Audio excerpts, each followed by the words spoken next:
नमस्ते साथियों। वर्ष 2021 का स्वतंत्रता दिवस पर्व विद्यालयों में किस तरह से मनाया जाएगा और हमें क्या करना चाहिए क्या नहीं करना चाहिए, इसके संदर्भ में मध्य प्रदेश शासन सामान्य प्रशासन विभाग के द्वारा पत्र जारी किया गया है और उस पत्र में जो भी जानकारी दी गई है, अन्य विभागों में स्वतंत्रता दिवस पर्व मनाए जाने के साथ साथ विद्यालयों में किस तरह से स्वतंत्रता दिवस पर्व मनाया जाएगा, इसके बारे में जानकारी दी गई है।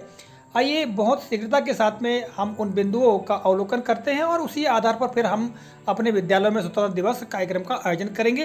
तो देखिएगा इस स्लाइड में आप देख पा रहे हैं, यह पत्र मध्य प्रदेश शासन सामान्य प्रशासन विभाग मंत्रालय वल्लभ भवन भोपाल का यह पत्र है और यह पत्र 27 जुलाई 2021 को जारी किया गया है। ठीक है, आगे देखते हैं इस पत्र की विषय वस्तु। प्रदेश में 15 अगस्त 2021 को स्वतंत्रता दिवस समारोह के आयोजन बाबत, और आगे कहा गया है कि दिनांक 15 अगस्त 2021 को स्वतंत्रता दिवस का कार्यक्रम आयोजित किया जाना है। इस वर्ष नोवल कोरोना वायरस कोविड-19 संक्रमण के कारण कार्यक्रमों की रूपरेखा निम्नानुसार होगी।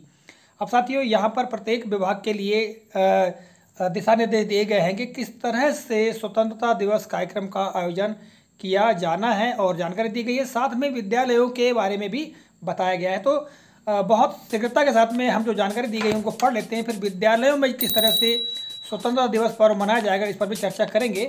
तो देखिएगा, पहला बिंदु है राज्य स्तर, जिला, जनपद पंचायत मुख्यालयों पर कार्यक्रम निम्नानुसार होंगे। इस पहले बिंदु के अंतर्गत जो बिंदु दिया गया है 1.1, राज्य स्तर पर माननीय मुख्यमंत्री जी के द्वारा प्रातः 9 बजे के पूर्व शौर्य स्मारक में पुष्प अर्पित किए जाएंगे। तत्पश्चात प्रातः 9 बजे माननीय मुख्यमंत्री जी मोतीलाल नेहरू स्टेडियम में ध्वजारोहण करेंगे एवं प्रदेश की जनता को संबोधित करेंगे। ठीक है, आगे कहा गया है 1.2 बिंदु में police, SAF, CISF, jail guard, home guard की संयुक्त परेड आयोजित की जाएगी। संयुक्त परेड द्वारा माननीय मुख्यमंत्री जी को गार्ड ऑफ ऑनर दिया जाएगा। बिंदु क्रमांक 1.3 में कहा गया है जिला स्तर पर माननीय विधानसभा अध्यक्ष मंत्री द्वारा ध्वजारोहण किया जाएगा, जिसकी जिलेवार सूची सामान्य प्रशासन विभाग द्वारा जारी की जाएगी। प्रति वर्ष अनुसार राष्ट्रगान एवं पुलिस, होमगार्ड्स, SAF इत्यादि द्वारा परेड का आयोजन किया जाएगा। मुख्य अतिथि द्वारा माननीय मुख्यमंत्री जी के संदेश का वाचन किया जाएगा। संदेश के अलावा कोई वाचन नहीं किया जाएगा। कार्यक्रम में राष्ट्रीय ध्वज की गरिमा सुनिश्चित की जाए। आगे देखिएगा बिंदु 1.4, जिला पंचायत कार्यालय में जिला पंचायत अध्यक्ष या प्रशासनिक समिति के प्रधान द्वारा औपचारिक रूप से राष्ट्रीय ध्वज फहराया जाएगा तथा कार्यक्रम में राष्ट्रगान गाया जाएगा। बिंदु क्रमांक 1.5 देखिएगा, जनपद पंचायत कार्यालय में जनपद पंचायत अध्यक्ष या प्रशासनिक समिति के प्रधान द्वारा औपचारिक रूप से राष्ट्रीय ध्वज फहराया जाएगा तथा कार्यक्रम में राष्ट्रगान गाया जाएगा। बिंदु क्रमांक 1.6 में ग्राम पंचायत स्तर पर चर्चा की गई है और कहा गया है कि ग्राम पंचायत कार्यालय में सरपंच या प्रशासनिक समिति के प्रधान द्वारा औपचारिक रूप से राष्ट्रीय ध्वज फहराया जाएगा तथा कार्यक्रम में राष्ट्रगान गाया जाएगा। बिंदु क्रमांक 1.7 देखिएगा, ऐसे जिला पंचायत या जनपद पंचायत या ग्राम पंचायत जहां निर्वाचित अध्यक्ष या प्रशासनिक समिति के प्रधान उपलब्ध नहीं होंगे, इसकी दशा में कार्यालय प्रमुख द्वारा ध्वजारोहण किया जाएगा।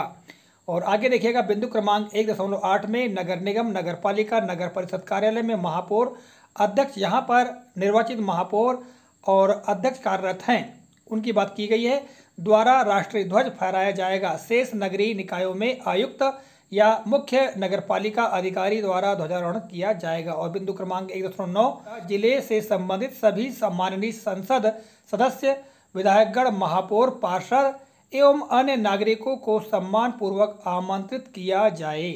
ठीक है, और अब देखिएगा यहाँ पर बिंदु क्रमांक 2, सभी शासकीय कार्यालयों पर राष्ट्रीय ध्वज फहराया जाए। कार्यालय प्रमुख द्वारा प्रातः 8 बजे अपने विभाग के अधिकारी और कर्मचारी को एकत्रित कर कार्यालय भवन पर राष्ट्रीय ध्वज फहराएंगे तथा इस अवसर पर राष्ट्रगान गाया जाएगा। अब देखिएगा इसके बाद बिंदु क्रमांक 3, और बिंदु क्रमांक 3 से ही शिक्षण संस्थाओं में स्वतंत्रता दिवस पर्व किस तरह से मनाया जाना है इस संदर्भ में दिशा निर्देश दिए गए हैं।